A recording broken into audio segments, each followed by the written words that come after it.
Good morning, everyone. This is Veronica Lipucci Di Paola, and today me and Marcos, we're both product owners in PMS. We have reserved 30 minutes for a Q&A session on the PMS functionalities, both on PMS PUI, product user interface, and also on the use of the application programming interface, API.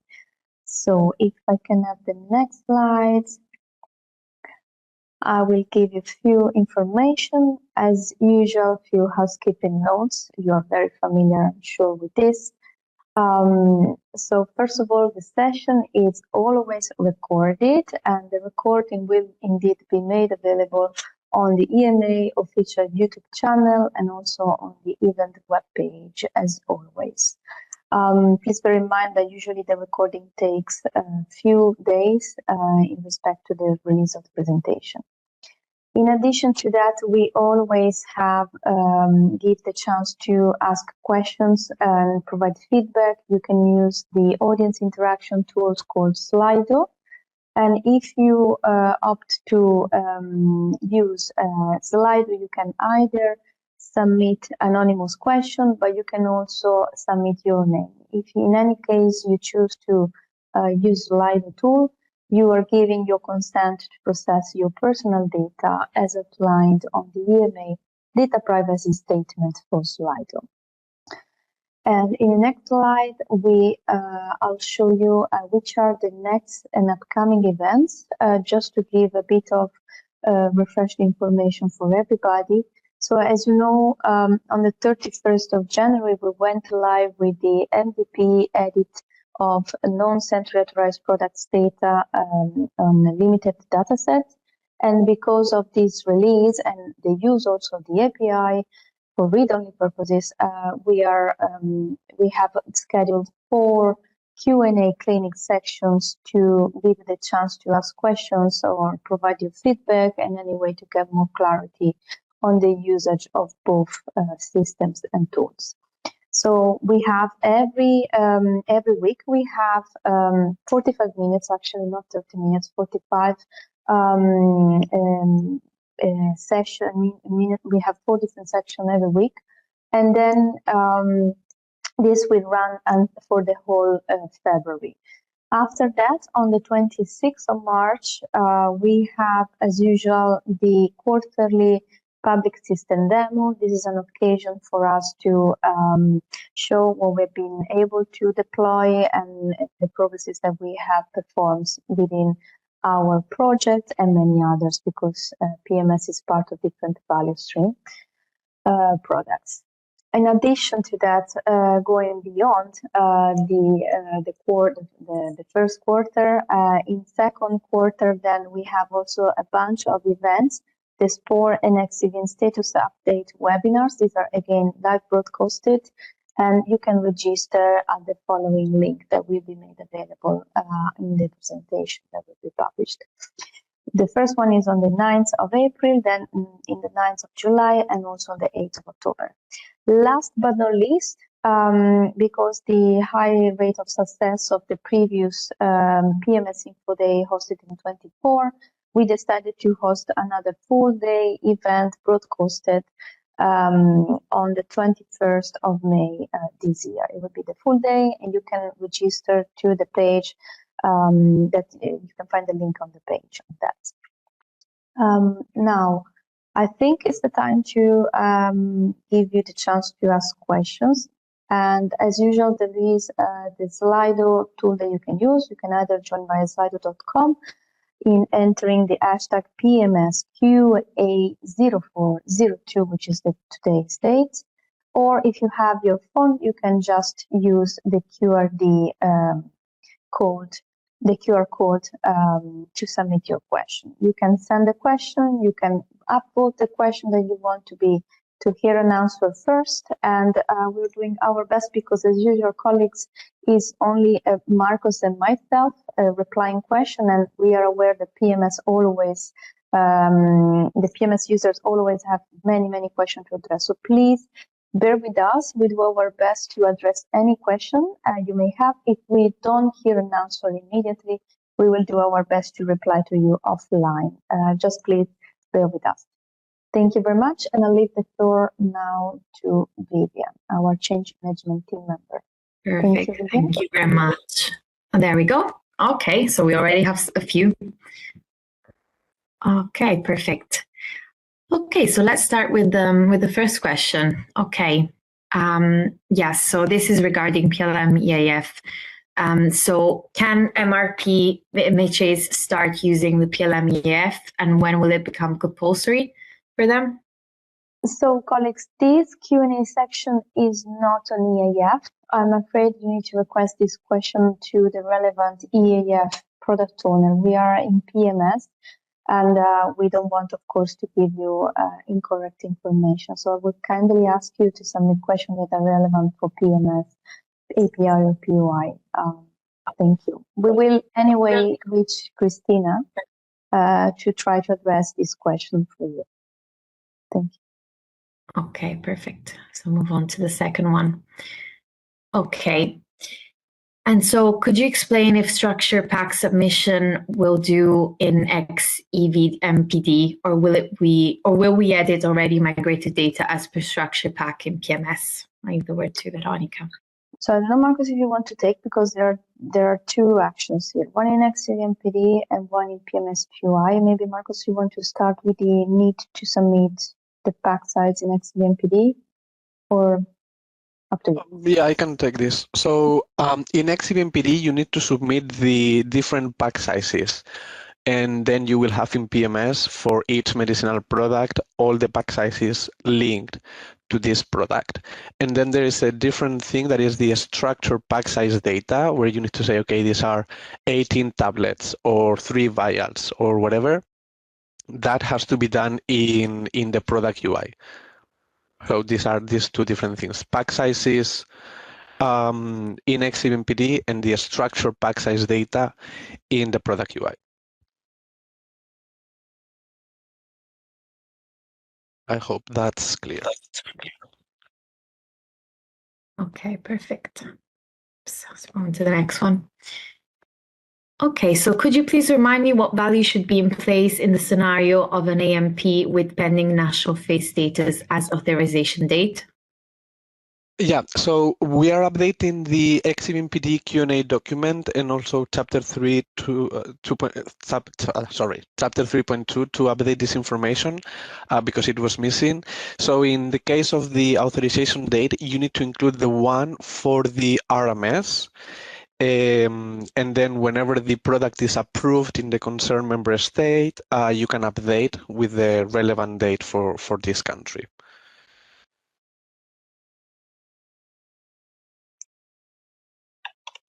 Could you please explain what should we name each request? I'll leave the word to colleagues. I can take that. So in the product user interface, you have the possibility to use a friendly name in each request. So our recommendation would be to give a name that is meaningful to you. I usually say, when I used to test, like when I need to submit manufacturer information, I always enter the scope of this change request, but then you can further describe the changes that you are implementing in the description area. So just give a meaningful name for you, and then further describe the scope of this in the description fields. But you're free to decide whatever is better and more suitable for you, of course. Okay, perfect. So we'll move on to the next one. Perfect. Okay, so when will XEVMPD be migrated to PMS, and when is PMS available to view? Second question, when do we have to make that switch from XEVMPD to PMS? So I guess the question is when XEVMPD submission will be fully decommissioned, because at the moment XEVMPD data are migrated to PMS. Everything that is available in XEVMPD is loaded in PMS, similarly to SciMed data to PMS. Now, when the XEVMPD will be fully decommissioned, we cannot mention that. There are discussions that are happening high level to prioritize the in a best way the work that we need to complete before being in a good position to announce the migration. So I'm afraid we don't have a timeline yet, but what we can, and we have published the PMS roadmap on our PMS webpage. We can say that we are prioritizing what is needed to be done as a first activities to make sure we can fully migrate. As you know, XCVMPD is linked to many systems, and before get rid of it, we need to make sure that we have a full data load from PMS to XCVMPD back in place. And until this functionality is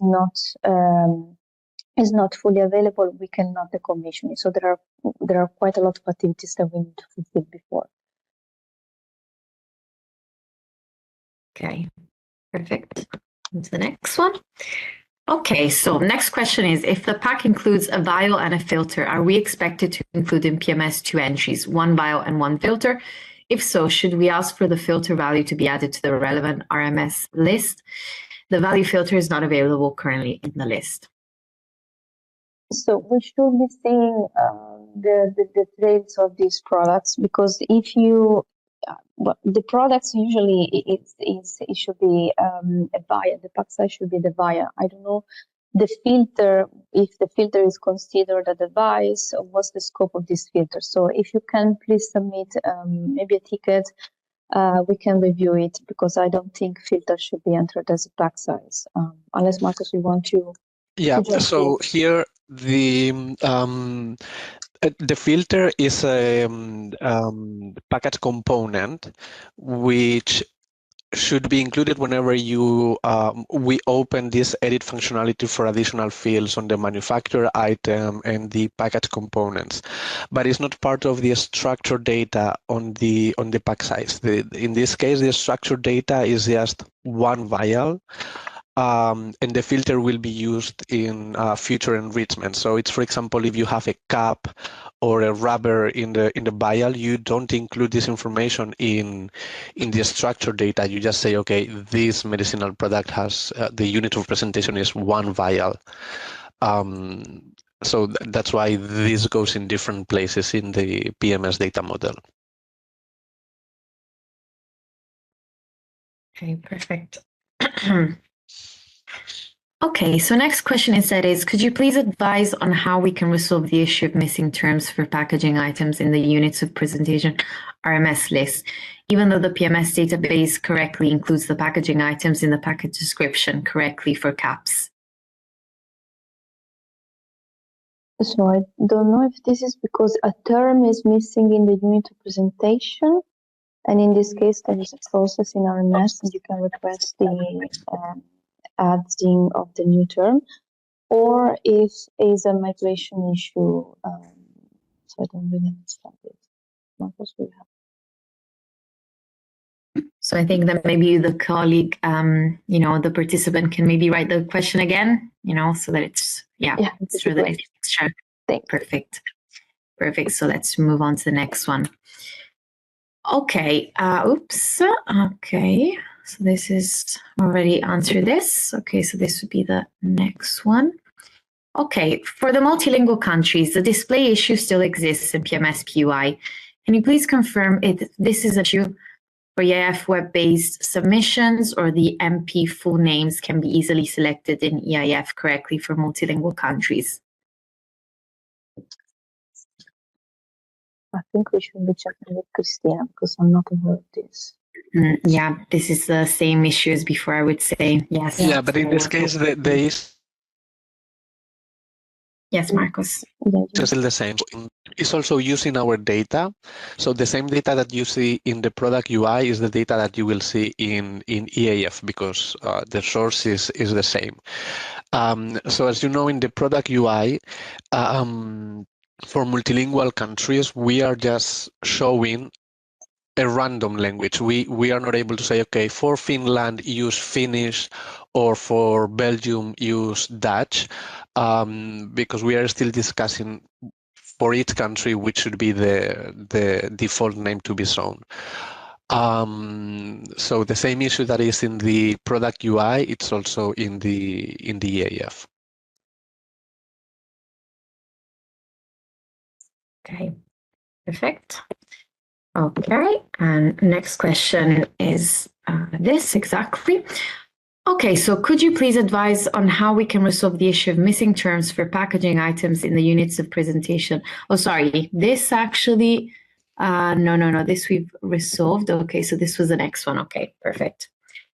Okay, so can we, when we create a change request to edit data in PMS, is it visible under Workspace? It is visible under Workspace. Can this CR be updated, modified, or edited by other colleagues also? Marcus, you want to take this? Yes, I can take this one. So not for the moment. We are implementing this feature and it will be released in theory by the end of the quarter. So for the moment, only the person who opens the change request is able to update it, modify it, and submit it. But we are implementing now this feature, so anybody from the same organization will be able to access all the change requests in the status draft or modified, and review the changes, apply additional changes if needed, submit it, etc. And this will be available by the end of the quarter. Okay, perfect. We'll resolve this and we'll go down to the next one. Okay, so for an AMP that was entered in XCVMPD covering all pack sizes, then the MA was transferred to a new MAH.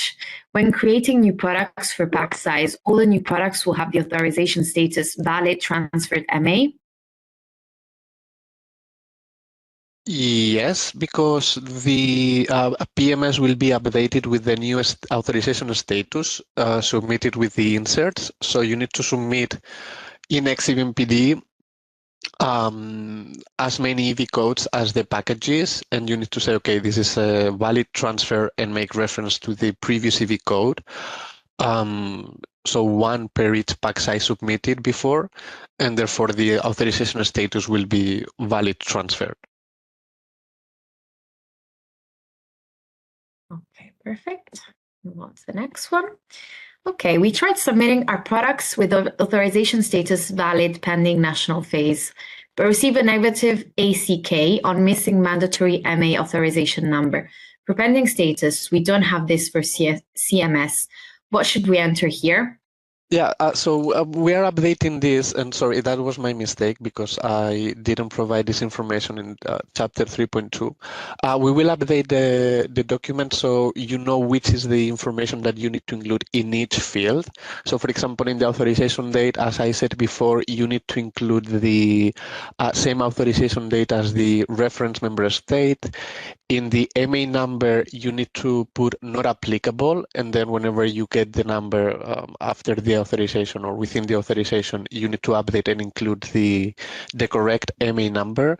So we will be updating this the document so you know which is the data that you need to put in every field. And now that we have, I'm replying to this question, there was also another one that has, I didn't understood the question before. It's a question regarding if this pending status is only for inserts or only for updates. And we are also including some information in chapter 3.2. This pending national phase is only should only be used for new products that are authorized in the reference member state, but are still under evaluation on the concerned member states. Once this product is authorized in the concerned member state, you need to send an update, change the authorization status to valid, because the product has been approved by the concerned member state. Now, if you send a variation or a renewal, again, it is first authorized in the reference member state, and then the concerned member states are doing a bit of the evaluation and they approve it. In this case, you don't need to change the authorization status. The product is already valid in the concerned member state. It's just that they are reviewing a variation, but the authorization status is valid. So again, this authorization status pending national phase is only for new products that are authorized in the reference member state, but not in the rest of the countries. Once the product is authorized, the authorization status changes to valid, and it stays valid even there are updates or variations ongoing. I hope this is clear. We will include a sentence in chapter 3.2 to make this clear.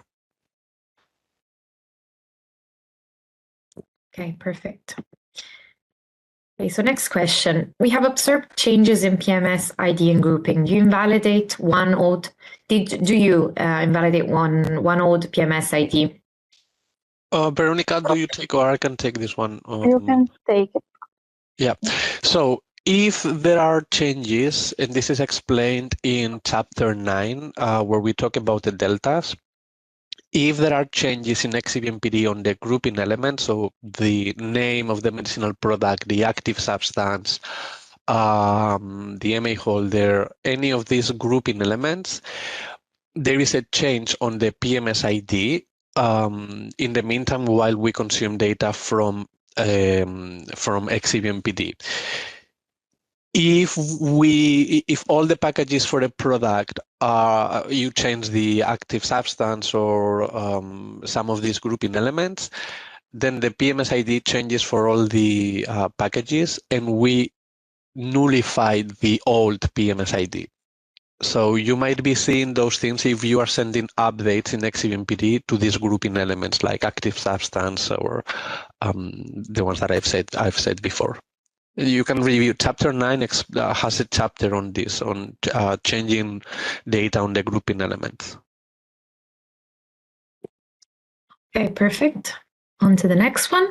So when will we be able to change the information of our product in PMS?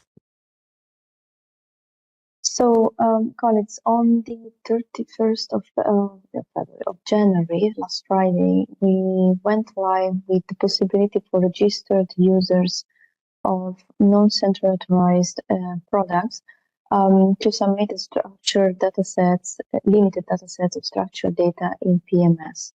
So you can start now with submission of this data, which are basically the manufacturer's information and all the data related to that class of attributes, plus the pack size. So it's a limited data set that you can update, but it will pave the way for additional releases over the years. This is a multi-year project. I want to add something here.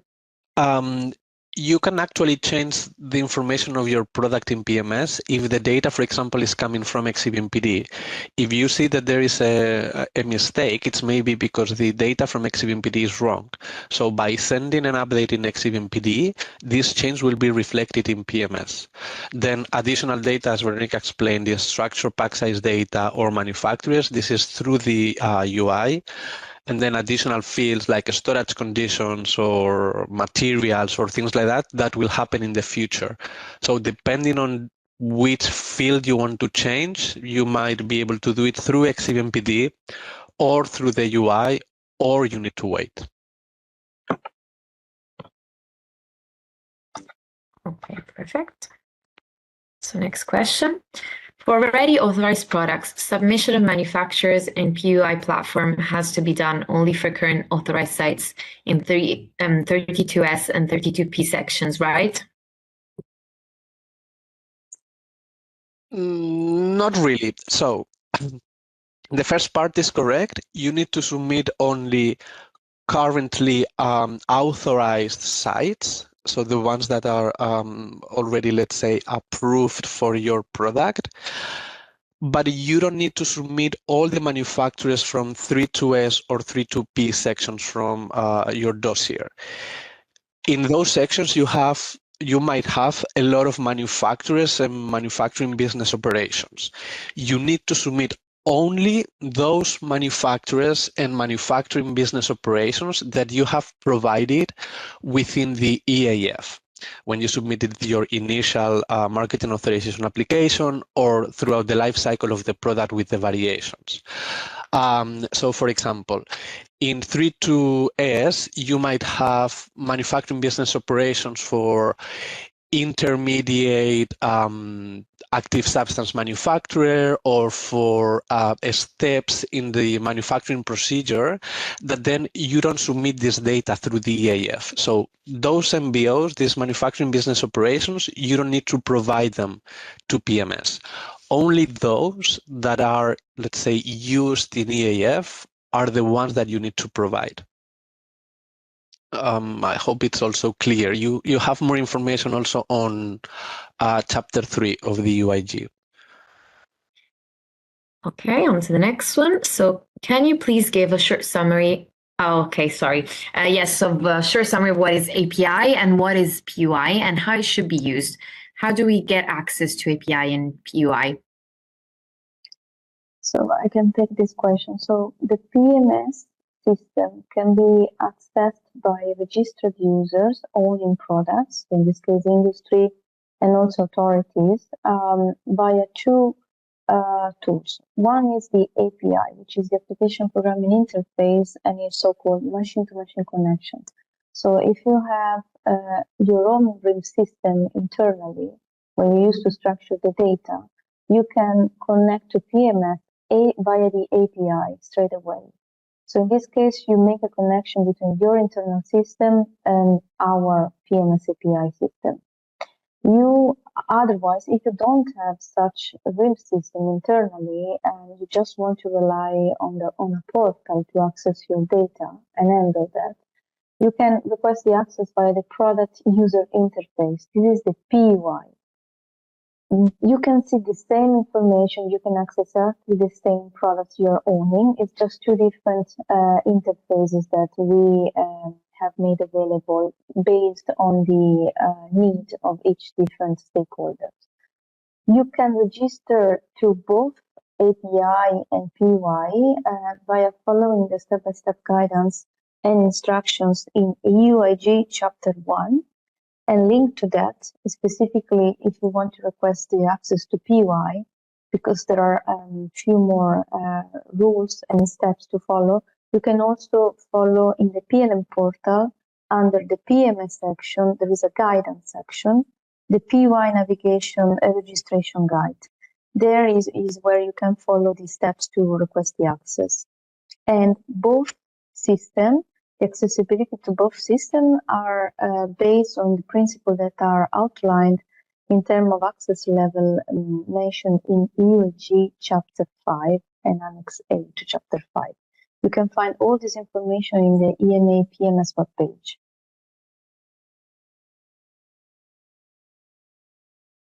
Okay, perfect. So next question. When it will be more or less issued, the updated version of Chapter 3, of course, or the Q&A doc. And I would like to do the follow-up, please. Marcos, do you have any updates on when this can be released?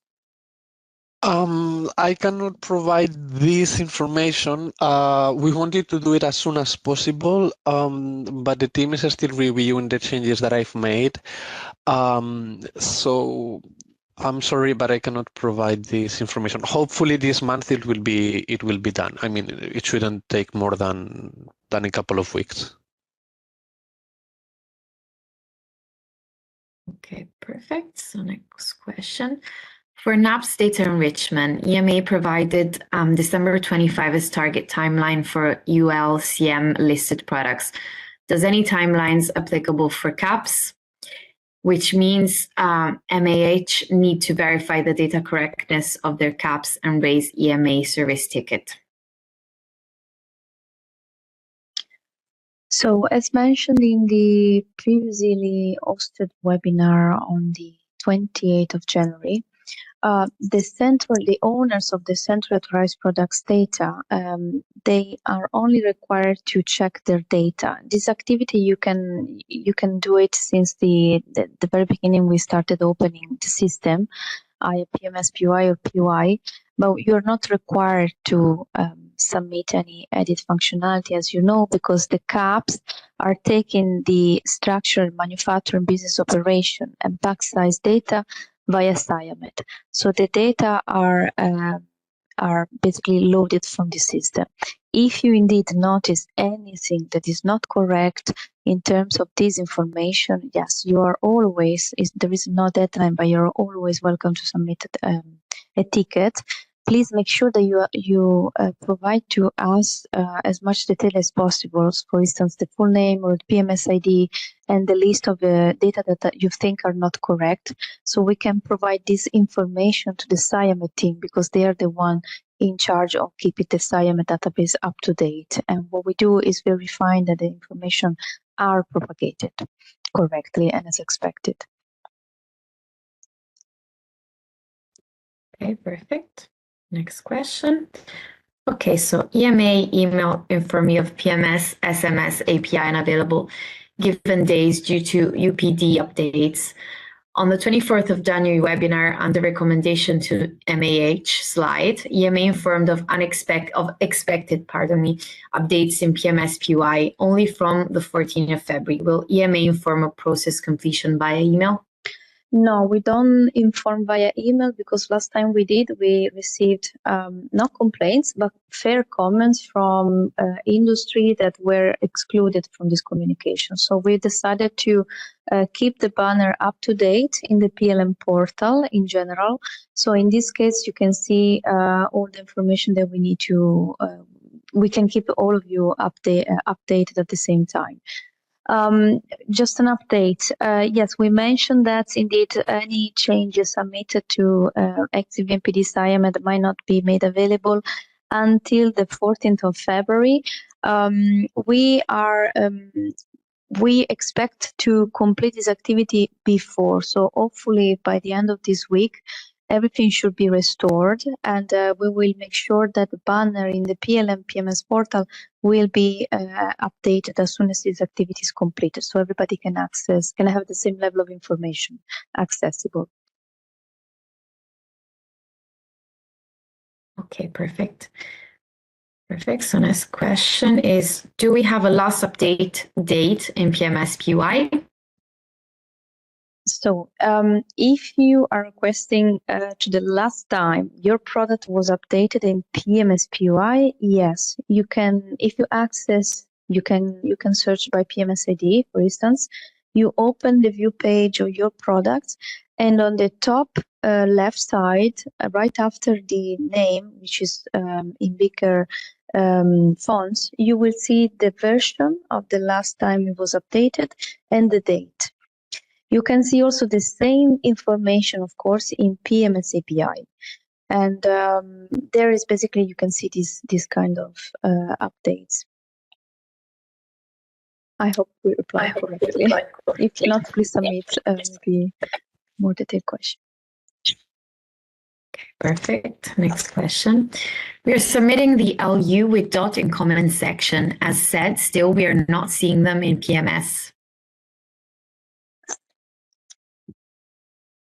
Here we'll need to know if it's PMS API or PMS PUI, because it depends by the data loads. Unless Marcus, you want to jump in.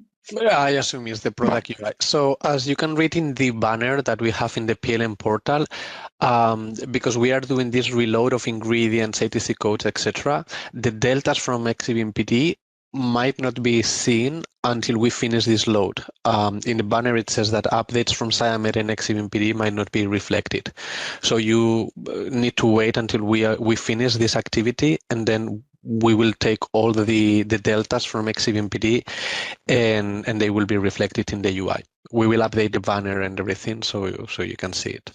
But this might be the reason why.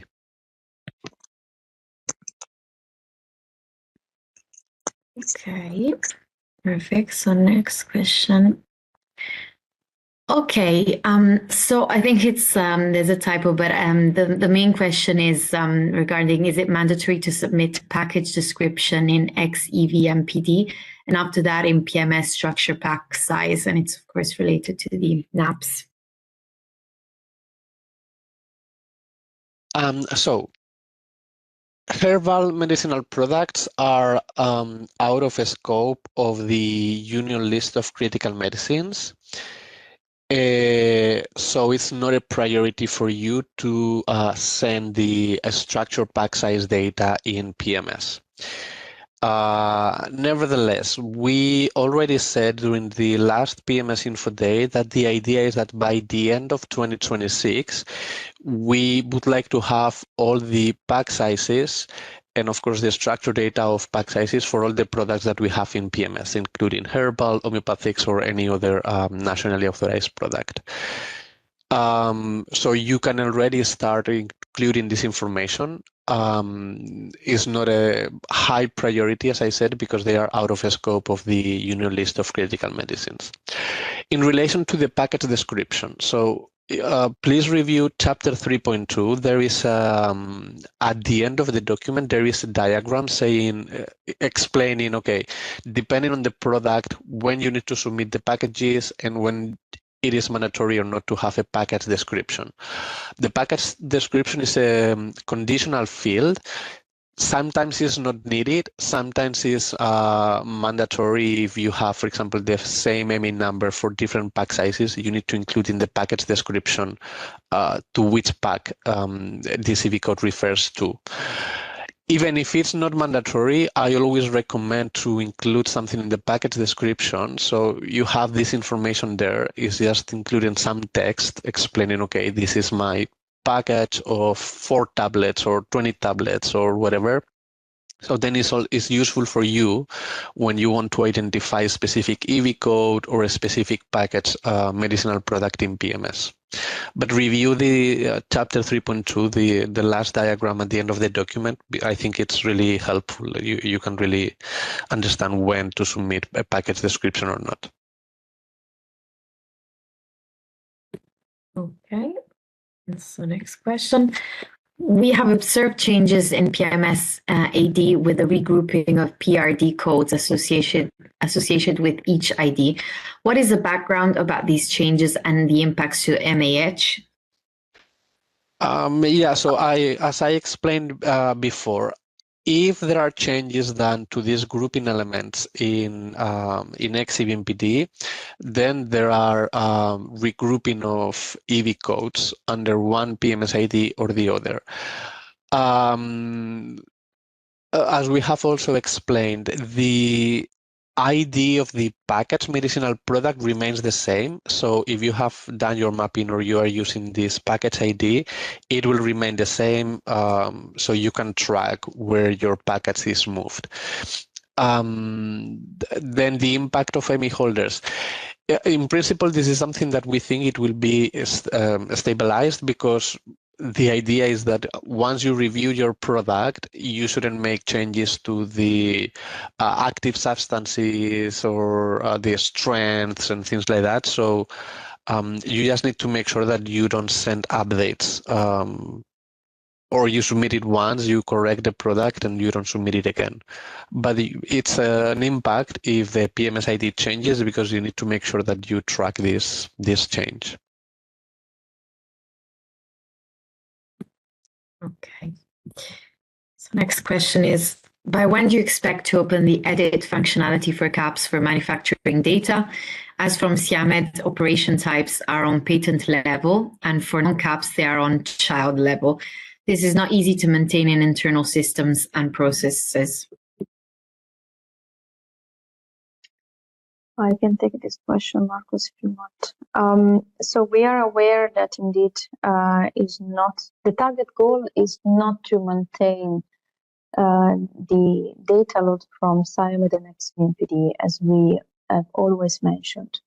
CIAMED is also another system that we are taking data from to make data available for you in first hand. But of course, we need to also get rid of it. Is not an easy work, and similarly to the need to decommission the XCVMPD submission. At the moment, colleagues, as you know, we have opened the MVP right in PUI for securing the portfolio impacted by the ESMP legal requirements on shortages. But the work has not ended yet. We need to open, and this is the next goal that we aim to achieve in 25, is the opening of the right API MVP for non-caps for these limited data sets. So this is what will come first. And after that, we will focus indeed on the preparatory activities to proceed with the whole plan for replacing both systems in PMS. Okay, perfect. Okay, so next question. If I open the PMS, I still can't see the edit function. Is that normal? I think we covered that already before, so I think we can move on to the next one. Actually, Yes. if I can, I would invite Yes, the colleague. absolutely. Thank you. I would invite the colleague because the edit functionality indeed in PY, so you're saying. If you don't see the edit button, it might be an incident. So we need to see what's going on with your account. So please submit an incident and attach also the screenshot by listing which role you have been granted and for which org ID. Because as far as we know, the edit buttons are working. So we need to see what's going on. Thank you for notifying us. Okay, perfect. Thank you, Veronica. Okay, so next question is, if a product pack contains two strengths, one as a starter dose and the other as a regular dose, could you confirm how both strengths should be represented in a single licensed dataset? For instance, a drug tablet that is 1 milligram or 2 milligrams. So in PMS, at the moment, PMS is taking the data from XVMPD, as you know. So it's reported in the same way you're structuring this composition into XVMPD. But again, it's a composition. PMS doesn't have the fields to structure the dosage. So how much in how much time the patient should take this dosage. So I don't know, Marcus, if you want to jump in, but I will be happy to see an example of this product. Yeah, no, what you need to do is you need to submit two pharmaceutical products for the same medicinal product. You also have examples like this in chapter 3.2. So, I mean, what I understand here is that you have a medicinal product where you, for example, have two different tablets, one with 1 milligram and I don't know, for 3 days, and then for the rest you have the tablets of 2 milligrams. This is one medicinal product with two different pharmaceutical products. So this is how you need to submit this data in XCBMPD. And therefore in PMS, you will have one medicinal product with two different pharmaceutical products. And then I don't have it right now here, but in the webinar that we made for the structure pack size data submission in the manufacturers, you have one example like this for the structure pack size data to know how you need to include the structure pack size data. That, if I remember correctly, is even if you have 3 tablets of 1 milligram and 7 tablets of 2, your structure pack size data is 10 tablets. So just have a look, and there is an example like this in this webinar. Also in chapter 3.2, we have an example like, in chapter 2, we have an example like this, I think. And also in chapter 3. So yeah, and then in XCBMPD is just two pharmaceutical products. Okay, perfect. Thank you, colleagues, for answering these questions. So yes, we've nearly finished our session. So the other questions that haven't been addressed will be addressed offline, but we would like to move on to the next slide just to collect your feedback really quickly. Okay, perfect. So I can see you already started answering. So the question is, how useful did you find this Q&A session today? Brilliant. I'll leave a bit of time to answer.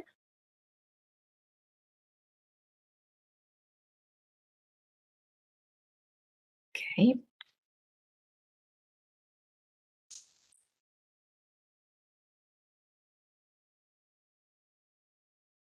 Okay, so I see some responses coming in.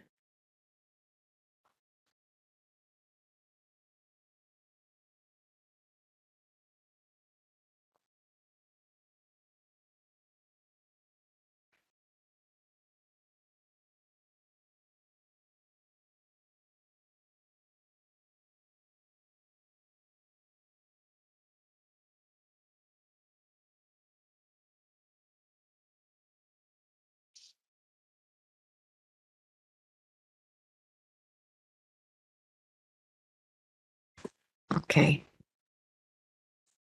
So I can see that in general. Okay, perfect. Okay, great. Okay, so this anyways, you can continue answering. And what I wanted to point out also is that there is another question.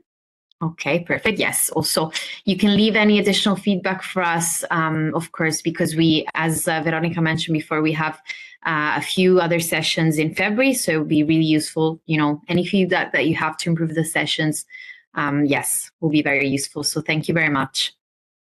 And I'll leave the word to Veronica and Marcos also to, yes, to close the session, but thank you.